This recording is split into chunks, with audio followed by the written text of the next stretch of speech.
Silakan dimulai ketika berbicara, Pak. 1 menit. Ya, terima kasih Mbak Nisa. Pertama, saya ingin mengoreksi tadi terkait dengan TPB. TPB ini sebenarnya dari SDGs ya. Bahwa kita ingin mewujudkan beberapa program-program tujuan pembangunan berkelanjutan yang memang sudah jadi amanat pemerintah pusat. Dan ini harus kita realisasi. Yang kedua, ada sesuatu hal yang sampai sekarang pemerintah Kota Depok belum mewujudkan 100%. Yaitu bagaimana kiat Anda untuk melakukan akselerasi 100-0-100. Terima kasih. Baik, waktunya masih ada, Pak? Atau sudah cukup? Cukup. Baik, langsung saja dijawab Bapak dan Ibu. 1 menit 30 detik dimulai ketika berbicara. Ya, terima kasih. Saya menjawab istilah-istilah yang tidak familiar dipublish, ya, termasuk beberapa waktu lalu sebetulnya saya berkeberatan ya, banyak istilah-istilah yang tidak dipahami oleh masyarakat, fakta di lapangan, ya, persoalan berbagi dan sebagainya, kewenangan dan sebagainya, tagline-nya friendly city, tapi faktanya memang kita harus evaluasi lagi, tepat tidak terkait dengan demikian. Memang kewenangan kami diatur oleh undang-undang, tapi yang namanya berbagi, ya, itu saya pikir berkomunikasi yang baik, ya, apalagi ini di era 4.0, ya, di mana semua sudah era keterbukaan, ya, pemerintahan yang keterbukaan. Jadi saya tanya lagi, sebetulnya Pak Wali ini saat ini masih wali dan saya sebagai wakil, paham betul tidak apa yang dikatakan 100 berbanding 100. Nah ini saya malah jangan-jangan tidak paham beliau tentang hal ini. Nah ini saya perlu juga mendengarkan apa yang beliau sampaikan. Yang terpenting adalah buat kami, apa yang kami lakukan, apa yang kami kerjakan itu betul-betul dirasakan oleh masyarakat. Ya, semua lapisan masyarakat, ya, tanpa terkecuali. Baik, waktunya sudah habis. Langsung saja pasangan calon 2 untuk menanggapi. Waktu Anda 1 menit 30 detik dimulai ketika berbicara. Ya, menurut saya sebagai pimpinan daerah, apakah dia wali kota, apakah wakil wali kota, apakah sekda, ataupun siapapun, istilah-istilah strategis ini, apalagi ini amanat dari pemerintah pusat, harus kita pahami.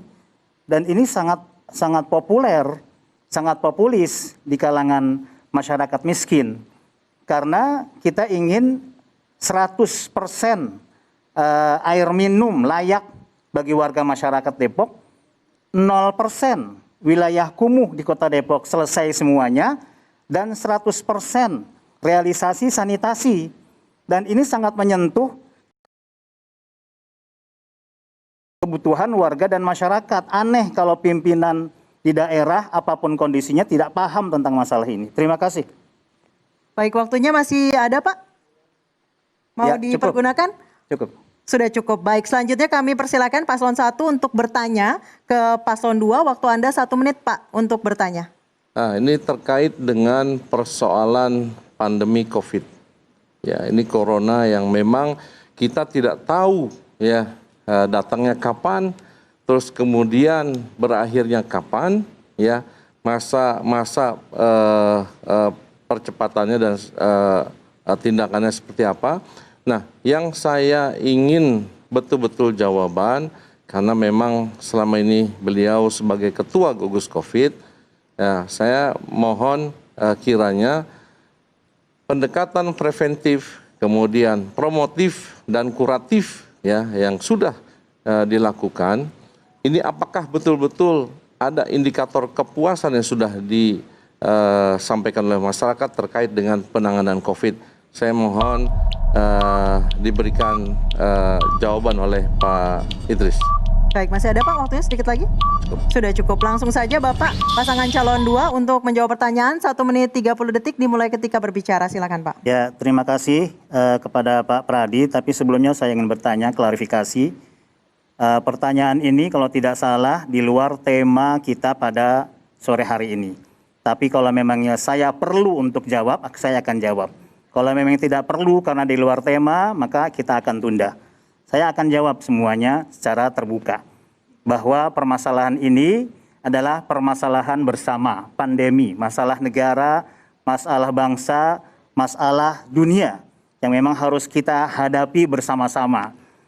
Itu yang pertama. Yang kedua, kerjasama kita selama ini bersama Forkopimda, bersama masyarakat Kampung Siaga yang berbasis RW, ini pun sangat kita apresiasi. Dari sisi pencegahan COVID-19 dan juga lumbung pangan yang mereka lakukan untuk membantu keuangan APBD yang memang sudah berkurang dan sudah banyak kita keluarkan. Jadi kalau bertanya tentang masalah ini, ya masalah COVID-19 ini adalah masalah yang bukan instan, tapi memang sudah kita lakukan sejak awal, yaitu bagaimana peraturan-peraturan, ketentuan-ketentuan dari surat edaran, dari peraturan wali kota, dan juga kerjasama dengan Forkopimda menyelesaikan masalah-masalah termasuk anggaran. Seperti itu. Terima kasih. Baik. Waktunya sudah habis, langsung saja pasangan calon 1 untuk menanggapi 1 menit 30 detik dimulai ketika berbicara. Saya rasa saya nggak keluar dari tema, karena di dalamnya juga tadi ada pertanyaan di kondisi seperti ini bagaimana menangani pandemi COVID atau di era COVID ini terkait dengan teknologi. Maka kami paslon nomor 1 bila memang ini masih terus berkelanjutan terkait dengan kondisi ini, kami akan lakukan langkah-langkah strategis, ya, utamanya adalah terkait dengan pendataan. Karena terus terang di masyarakat kami dapatkan tidak semuanya bisa mendapatkan bantuan sosial yang memang dibutuhkan sekali. Maka kami dalam hal ini paslon nomor 1, saya pastikan seluruh yang terdampak COVID ini pasti akan kami berikan bantuan. Kalau memang kami harus refocusing terkait dengan anggaran-anggaran yang ada di pemerintah daerah, kami akan lakukan minimal 500.000 per KK. Kalau memang masih kurang, kami akan komunikasi dengan pemerintah provinsi, termasuk juga ke pemerintah pusat. Dan pastinya, dan saya pastikan bantuan-bantuan ini pasti akan tepat sasaran dan dirasakan oleh warga masyarakat yang terdampak dengan corona COVID ini. Karena terus terang, sampai dengan hari ini tidak semua warga masyarakat mendapatkan haknya. Dan inilah mudah-mudahan perbaikan-perbaikan dari sistem ini kami akan lakukan. Baik, waktunya masih ada Pak? Sudah cukup? Baik, kita tepuk tangan terlebih dahulu. Usai sudah sesi debat terbuka di segmen kali ini. Dan pemirsa, usai jeda kami akan saksikan masing-masing pasangan calon akan memberikan kalimat penutupnya. Tetap bersama kami.